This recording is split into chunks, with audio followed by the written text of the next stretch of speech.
CJI D Y Chandrachud जब supreme court में होते हैं तो अपने फैसलों के प्रति काफी गंभीर और कड़क नजर आते हैं, लेकिन सीजेआई जब सुप्रीम कोर्ट से बाहर किसी कार्यक्रम में होते हैं तो वो लोगों के साथ बड़े ही सहज दिखाई देते हैं और अपनी लाइफ से जुड़े किस्से भी सुनाते हैं।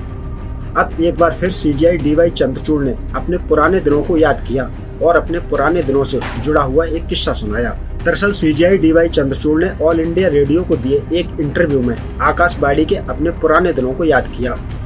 इंटरव्यू के दौरान सीजेआई ने बताया कि साल 1975 में वो मुंबई से दिल्ली चले गए थे। तब उन्होंने आकाशवाणी के लिए ऑडिशन दिया था। इसके बाद उन्होंने हिंदी और अंग्रेजी में कई रेडियो शो भी किए। इस दौरान सीजेआई ने रेडियो से अपने जुड़ाव का भी जिक्र किया। सीजेआई ने कहा कि वे हिंदी और अंग्रेजी भाषा में बतौर रेडियो अनाउंसर काम कर चुके हैं। वहीं सीजेआई ने बताया कि वे कैसे अपने माता पिता के साथ हिंदी, अंग्रेजी और संस्कृत में आकाशवाणी बुलेटिन सुनते सुनते बड़े हुए। उन्होंने कहा कि एक ऐसी आदत जिसने उन्हें आकाशवाणी से करीब से जोड़े रखा।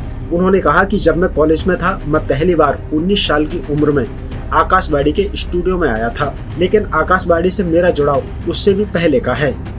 उन्होंने कहा कि असल में ये मेरे परिवार की परंपरा थी, इसलिए मुझे आज भी याद है कि उन दिनों मैं अंग्रेजी, हिंदी और संस्कृत समाचार सुनता था। अपने बचपन को याद करते हुए चीफ जस्टिस ने कहा कि वे समाचार प्रेजेंटर की आवाज सुनकर मंत्रमुग्ध हो जाते थे। उन्होंने देवकीनंदन पांडे की आवाज का जिक्र करते हुए कहा कि ये आकाशवाणी है। अब आप समाचार देवकीनंदन पांडे से सुनिए। चीफ जस्टिस चंद्रचूड़ ने ऑल इंडिया रेडियो से अपने जुड़ाव की यादें साझा करते हुए कहा कि उन्हें पामेला सिंह और लोतिका रत्नम की आवाज काफी अच्छी लगती थी। उन्होंने रत्नम की प्रतिष्ठा घोषणा को याद करते हुए कहा कि यह ऑल इंडिया रेडियो है, आप लोतिका रत्नम से समाचार सुन रहे हैं। वहीं अपने शुरुआती अनुभवों को याद करते हुए सीजेआई ने बताया कि उनकी मां एक क्लासिकल सिंगर थी। अक्सर उन्हें तीसरी या चौथी कक्षा में पढ़ते समय मुंबई में आकाशवाणी स्टूडियो में ले जाती थी। बाद में 1975 में दिल्ली आने के बाद उन्होंने आकाशवाणी के लिए ऑडिशन दिया, जिसमें हिंदी और अंग्रेजी दोनों कार्यक्रमों की मेजबानी करना शुरू कर दिया। उन्होंने कहा कि मुझे अपना पहला प्रसारण स्पष्ट रूप से याद है और उस दौरान पश्चिमी संगीत शो की मेजबानी करना भी याद है, जिससे आकाशवाणी के साथ उनका एक स्थायी रिश्ता बन गया।